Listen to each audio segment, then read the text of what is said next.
CO2 levels are peaking in the atmosphere. Ices are melting.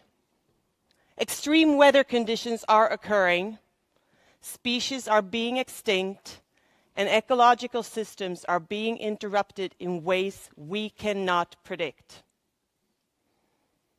Climate change is a reality. As mentioned before, in 2015, the UN, together with more than 190 countries, agreed and committed on the 17 Sustainable Development Goals. It is an agenda for shared prosperity, peace, and partnership, and it conveys the urgency of climate action, rooted in gender equality and respect of the rights of all. And above all, it pledges to leave no one behind. And Sustainable Development Goal number 7, to ensure access to affordable, reliable, sustainable, and modern energy for all. It has a major impact on almost all of the other goals. That is a huge responsibility and possibility. But when asking audiences, maybe not like this, but other audiences around the world and people, your friends and family, what are those sustainable energies? Do you know what they say? This is not a scientific study. They usually say solar first. After a while, they say wind.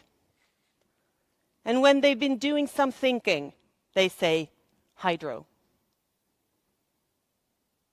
And then when thinking some more, they say, because they are really enlightened people, oh yes, but we have to add storage because now we know that solar and wind, they are intermittent. They only work when the sun is shining and the wind is blowing. This is not a bad picture. I like this picture, but I want to change it. There are too few sustainable energies in these pictures. The perception that people have on sustainable energies is this. And this is not bad, but we know better, right? I want to add a sustainable baseload. I'm Cecilia Edling, and I'm the founder of heatpower.com. Heatpower.com is an initiative that has to do with communication and marketing when it comes to heat power. Heat power consists of 2 energy sources, industrial heat power and geothermal heat power. And I am here today because I want to share with you why, how, and what we now need to do to add that sustainable baseload to the picture, to add heat power into people's minds, knowledge and understanding, so it can land in their hearts, just as it has in mine. So we will start here. This is an average electricity consumption during a day for a person in the world where there is electricity. As said before, 1 billion people still lack access to electricity. You sleep, you wake up, have some breakfast, go to work, come home, cook food, do laundry, maybe watch some television or something, surf the internet. But where does the electricity come from? This is, of course, a schematic picture. But it shows more than 70% comes from coal, oil and gas, and nuclear. And remember the picture I showed before. 16% comes from hydro. That's quite a large amount. 4% comes from wind. And 1.5% from solar. Isn't that interesting? In 2004, Google started to monitor and display search trends. By then, the solar industry already had been speaking as a category for more than 15 years. They were quite a lot ahead of us. And by that, they also have between 15 and 25 times more searches than geothermal power or organic Rankine cycle. If you add wind to this picture, it looks like this. And mind you that wind is twice as much in supply compared to solar. So how did this come about? We have to recap. In 1839, Mr. Becquerel invented the solar cell. It took about 100 years, a little bit more, before the first solar cell was sold commercially. Efficiency came in 1985, and by that, the techniques and processes started to went faster. And also, communicators like myself, marketeers, they saw, window of opportunity. We have to speak about this. This is great. This is news. What you see here are abbreviations, wordings, terminology, and processes used within the solar industry. They decided we are not going to use them in our public window because they are too hard. We need to find the common denominator. What is the common denominator? Energy from the sun, solar power. The solar industry, they have been communicated as a category for 30 to 40 years, and they have done it well. I am so impressed. And they're not our enemy, they're our friend, and we can learn from them.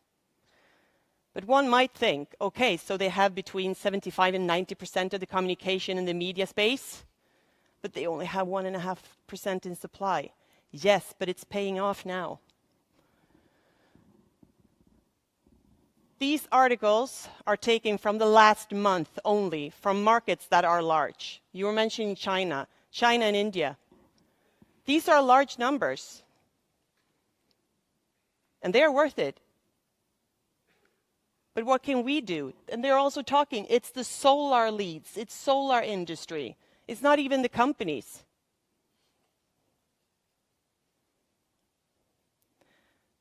So with this said, I want to give you my electricity forecast, my energy forecast for the future, because I think we can do something here if we communicate differently than what we've done up until today. Predictions are that up until 2040, the energy demand will grow by 30%. And I may also remind you that 70% today comes from oil, coal, and gas, and nuclear. So this is 30% up. I do think solar will have their fair share, together with storage. We will have more wind, have some tidal, and maybe some biomass as well. But there is still a void for about 50% of the demand. And of course, there are predictions that we will continue to use fossil fuels for a long time, but I don't think we have to. I believe in you. But if we fill that gap like this, risks are we will fail. If we communicate small, complicated parts, we will be small, complicated parts.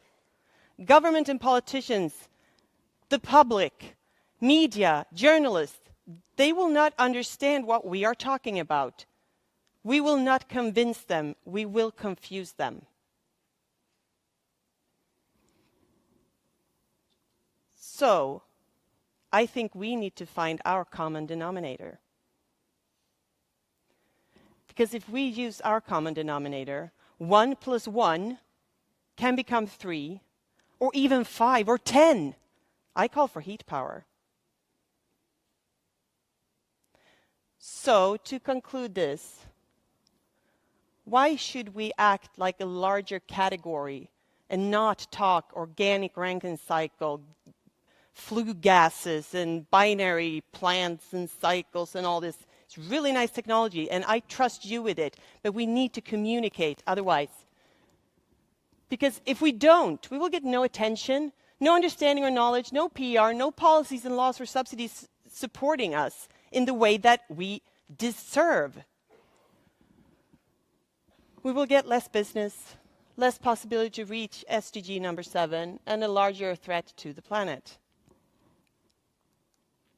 What we need to do is to find that and use our common denominator. But we also need to find other terminologies within our industry and create that industry, have a brand platform for our category, heat power. And how do we do it?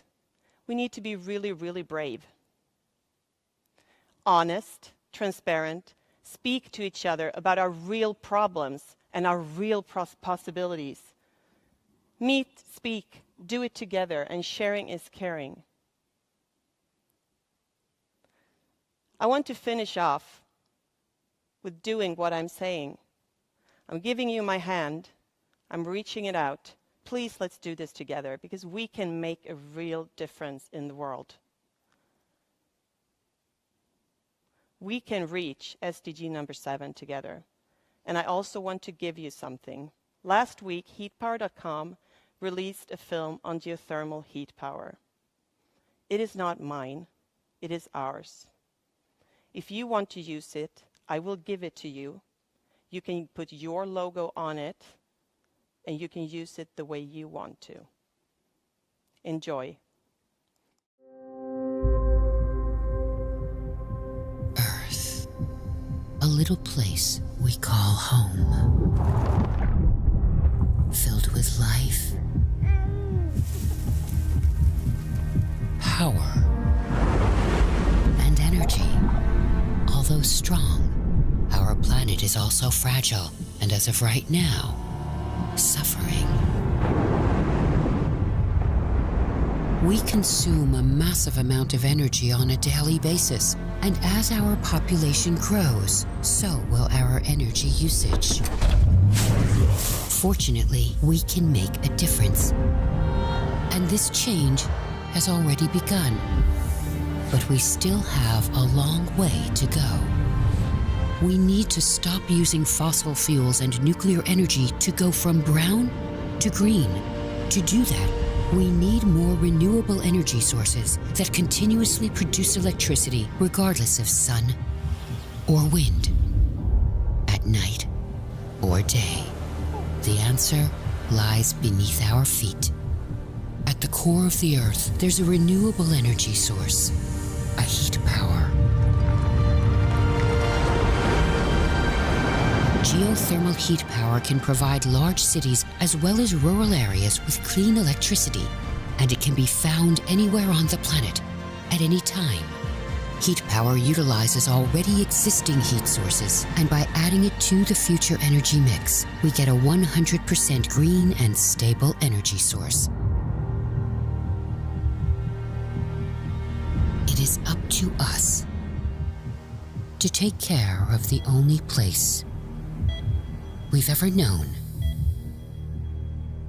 as home.